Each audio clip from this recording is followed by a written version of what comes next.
Hello everyone, my name is Azatru, how are you, and welcome to another Star Wars Battlefront 2 mod showcase video, and in this one, I am going to be sharing with you the best Rogue One inspired mods for Battlefront 2. With Scarif being delayed, I thought it would be a great idea to share some of the best Rogue One inspired mods to kill some time.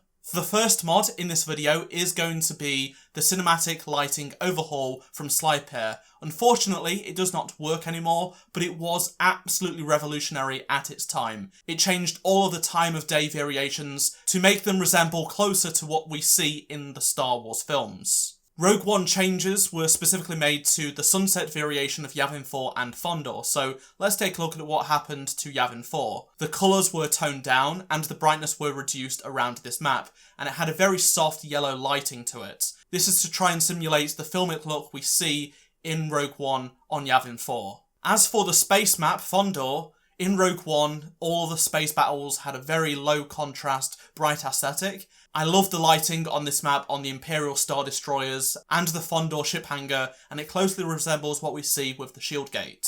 This next mod would work very well with the last one, but this one also doesn't work anymore. This is the Space Scarif mod from Sirimi. The main change of this mod is that the planet surface texture on the Fondor map has been changed with Scarif.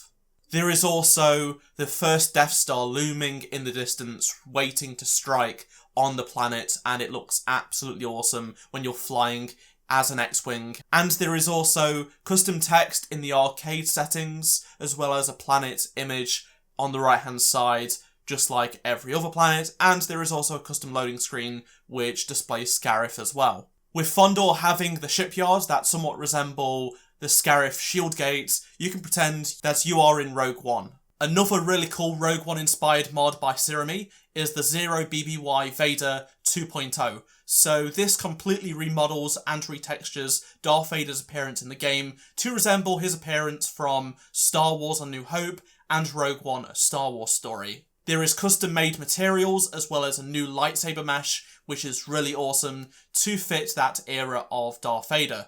And to go with the lightsaber, there is a custom weapon icon in the respawn menu, and there is also a custom hero portrait and star cards to complete the immersion. With these side-by-side comparisons, you can see the difference between the Rogue One suit and the one we have in the game. Next up is a mod that brings back Jin Erso from the previous game. So Swizz19 basically brought back Jin, plus added a custom mesh which looks really awesome for a skin variation, which I will get into later on. So basically, this skin replaces the Beckett's crew skin for Han Solo, so you will have to play as him. But the voice lines have been replaced with a Rebellion female voice. Unfortunately, it doesn't use Jin's voice lines, so that is a disappointment. Grenade deployed! But it does include her A180 blaster in the pistol variation. The height of Jin has been reduced to fit Felicity Jones' real-life height in Rogue One A Star Wars Story. For the other skin variation, Swizz created this custom headscarf mesh that is based on her appearance, what we see her use in Jeddah City. This honestly works very, very well, and if Jin were to come to the game, this would be a very nice, simple skin to have for her.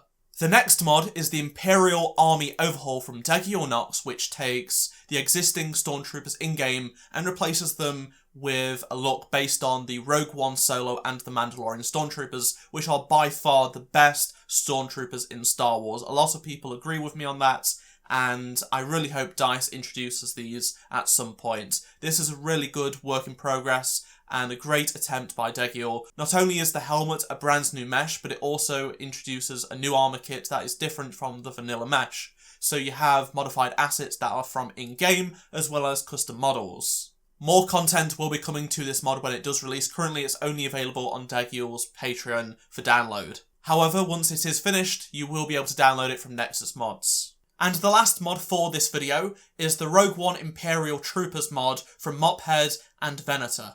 This mod replaces the Assault, Heavy, Officer and Specialist Imperial skins with the Shore Trooper Captain, the AT Pilot, and the Tank Trooper.